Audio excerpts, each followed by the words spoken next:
Bienvenidos a The Debate. Hoy nos sumergimos en una de las decisiones financieras más importantes en la vida de una persona, la inversión inmobiliaria.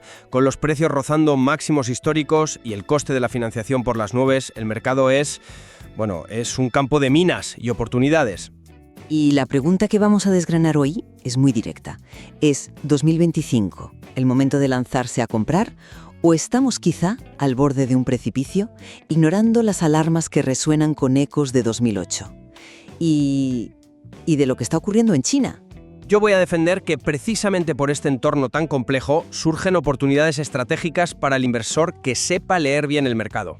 Y yo sostendré que los paralelismos con crisis pasadas y la fragilidad del sistema global son tan evidentes que entrar ahora mismo en el mercado inmobiliario es, a mi modo de ver, una apuesta extraordinariamente arriesgada. A ver, empecemos por lo fundamental, por lo que a veces olvidamos en medio de tanto ruido. El ladrillo es un activo tangible, o sea, lo tocas, lo ves, existe. Pero más allá de eso, es un refugio real contra la inflación. Mientras el dinero en tu cuenta bancaria perdía un 5% de su valor el año pasado, pues el ladrillo en ciudades como Málaga o Valencia no solo no lo perdió, sino que ganó un 8%. En la práctica, eso es una diferencia del 13% en tu patrimonio, en un solo año. Es la diferencia entre empobrecerte y enriquecerte. Y esto me lleva a la herramienta más potente que existe para crear riqueza, el apalancamiento. Ahí quería llegar yo. Siempre se empieza por la magia del apalancamiento, pero se nos olvida que es una herramienta que corta en las dos direcciones. Para mí, más que una herramienta mágica, es una guillotina esperando el momento adecuado. Pues no estoy de acuerdo. Es el motor de la creación de patrimonio para la clase media. Piénsalo un segundo. Compras una propiedad de 100.000 euros poniendo solo 20.000 de tu bolsillo. El banco pone los otros 80.000. Si esa propiedad se revaloriza a 120.000, has ganado 20.000 euros sobre una inversión tuya de 20.000. Eso es una rentabilidad del 100%. Dime qué otro activo te permite hacer eso con la misma seguridad. Me parece un cálculo peligrosamente optimista, porque solo contempla el escenario bueno. La historia reciente nos dio una lección brutal sobre el escenario malo. Entre 2007 y 2012, los precios en España no subieron un 20%, cayeron un 41%. En Estados Unidos, un 33%. La gente que hizo ese mismo cálculo que tú y se apalancó al 80 o 90% no perdió su rentabilidad, lo perdió todo. Perdió su casa, sus ahorros y su futuro financiero. Y la lección que parece que no aprendemos es que el apalancamiento multiplica las pérdidas con la misma o incluso mayor ferocidad que las ganancias. Préstamos ninja. Se les llamaba así por las siglas en inglés. No income, no job, no assets. O sea, literalmente, se concedían hipotecas a gente que no tenía ni ingresos, ni trabajo, ni patrimonio. El sistema estaba roto. Hoy los bancos exigen un 20% de entrada, nóminas estables, análisis de riesgo. Los que sobrevivieron a aquella crisis e incluso compraron en el suelo del mercado fueron los que usaron la deuda con prudencia, con niveles inferiores al 50%. El problema no es la herramienta, es usarla sin control. Vale, entiendo el argumento de la prudencia, pero es que el contexto ha cambiado radicalmente. El problema hoy no es solo cuánta deuda pides, sino lo que te cuesta esa deuda. Hemos pasado de un Euribor negativo a uno que supera el 3,5%. Para que todos nos entiendan, el Euribor es el tipo de interés, el que marca el precio de la mayoría de hipotecas variables en España. Una hipoteca que te costaba 500 euros al mes hace 3 años, hoy te puede costar 800 o 900. Y en Estados Unidos los tipos fijos están al 7%. Este coste, que es prohibitivo, cambia la ecuación por completo. El riesgo ya no es solo no poder pagar la cuota. El verdadero veneno es la caída del valor del activo. Si los precios bajan un 20% y tú te has apalancado un 60%, tu deuda ya es mayor que el valor de tu casa. Estás en patrimonio negativo, una trampa de la que es casi imposible salir. El contexto macroeconómico actual favorece la multiplicación de las pérdidas, no de las ganancias. Sí, pero esa potencial caída de precios choca contra un muro de realidad en la oferta y la demanda. Y aquí no se puede generalizar. El mercado inmobiliario no es un ente global. Mientras Alemania sufre correcciones del 10% por la crisis de su modelo industrial, en el sur de Europa, pues España y Portugal crecen al 8% anual. Y luego tienes casos espectaculares como el de Ciudad de México, que crece a un ritmo del 12%. ¿Es una burbuja? No. Es un fenómeno llamado nearshoring. Empresas americanas, hartas de la dependencia de Asia, están moviendo su producción allí, a la puerta de casa. Esos son miles de empleos de alta cualificación buscando vivienda. Es una demanda real, estructural, que no va a desaparecer mañana. Hay que analizar ciudad por ciudad. Claro, pero esa visión micro ignora las corrientes macro que lo arrastran todo. Me hablas de México, yo te hablo de China.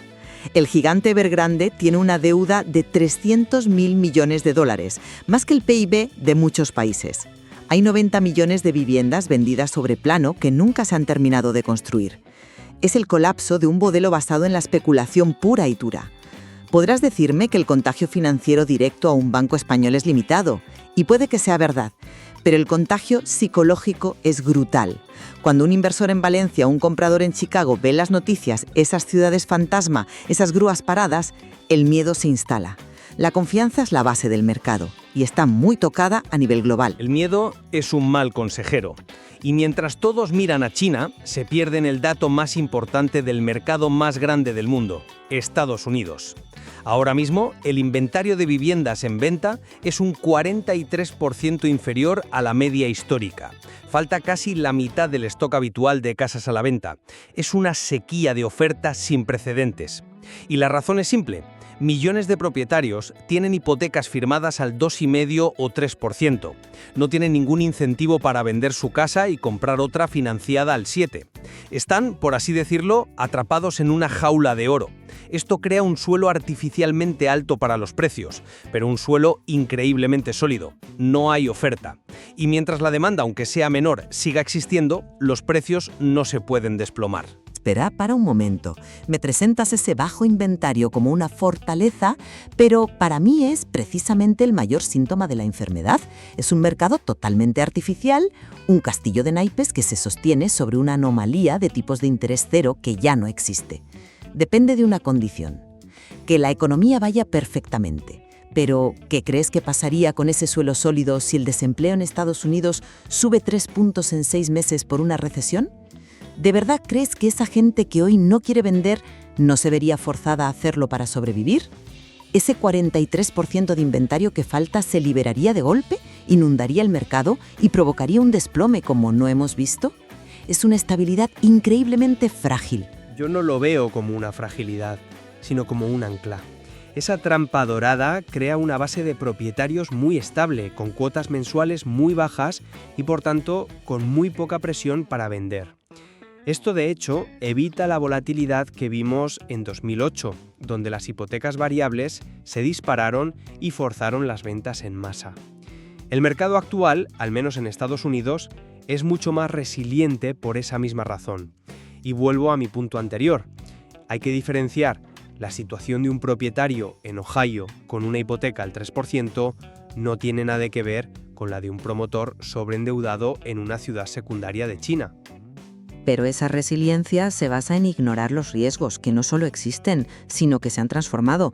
Hablas de gestionar riesgos, pero los riesgos inherentes al sector han mutado y se han vuelto mucho más peligrosos en el entorno actual. ¿A qué te refieres con que han mutado? Los riesgos intrínsecos del sector son los de siempre. La iliquidez, la posibilidad de que el inquilino no pague o el piso se quede vacío, los cambios regulatorios, los costes de mantenimiento. Un inversor profesional los contempla siempre en su plan de negocio. La iliquidez se gestiona con un horizonte temporal largo. Nadie debería invertir en inmuebles el dinero que va a necesitar en 2 años. El riesgo de concentración se mitiga diversificando. No son argumentos para no invertir, son argumentos para invertir bien, con estrategia. En un clima de incertidumbre económica como el de ahora. La iliquidez no es un riesgo gestionable cuando necesitas el dinero urgentemente porque te has quedado sin trabajo en una recesión. Se convierte en una trampa catastrófica. De repente tienes un activo que no puedes vender si no es con una pérdida enorme. Y el riesgo regulatorio, no es una simple variable en una hoja de cálculo. Con la asequibilidad de la vivienda como el tema político número 1 en casi toda Europa, el riesgo de que un gobierno imponga controles de precios o límites a los alquileres o leyes que sobreprotejan al inquilino hasta hacer inviable el negocio es máximo. Y lo de la diversificación, eso es un lujo para grandes fortunas. Para una familia normal, invertir en inmuebles significa poner el 70 o el 80% de su patrimonio en un solo activo, en una sola ciudad. En este preciso momento, esa es una estrategia que a mí me parece temeraria. Admito que el sobreendeudamiento y la especulación a corto plazo son un peligro real. Esa es la gran lección que debemos extraer de las crisis. Pero el miedo no puede paralizarnos. Para un inversor que piensa 10 o 20 años, que utilice una financiación conservadora por debajo del 60% y que se centra en mercados con fundamentos sólidos, la situación actual es una oportunidad. La subida de tipos ha barrido del mapa a los compradores especulativos y a los poco solventes. Hay menos competencia, se puede negociar. Es el momento de adquirir activos tangibles que, a largo plazo, van a proteger tu patrimonio de la erosión constante e inevitable de la inflación. Coincido en la importancia de la prudencia. Pero para mí la conclusión lógica de esa prudencia hoy es quedarse al margen y esperar. El cóctel es demasiado peligroso. Tenemos valoraciones en máximos históricos, el coste de la deuda más alto en 15 años y grietas evidentes en el sistema como hemos visto en China. El argumento de que esta vez es diferente es el más caro de la historia de la inversión. Y la historia nos demuestra una y otra vez que los precios de los inmuebles sí pueden bajar y mucho. Y cuando lo hacen, el daño para el inversor que ha usado deuda es profundo, rápido y puede tardar décadas en repararse. En definitiva, y tras analizar los argumentos, reconozco que el entorno exige una cautela que no era necesaria hace 5 años. El apalancamiento es una herramienta poderosa pero peligrosa. Sin embargo, mantengo que la escasez de oferta en mercados clave y la naturaleza del ladrillo como activo real ofrecen una protección y una oportunidad única para el inversor disciplinado y con visión de futuro. Y yo sigo convencida de que los vientos en contra son demasiado fuertes.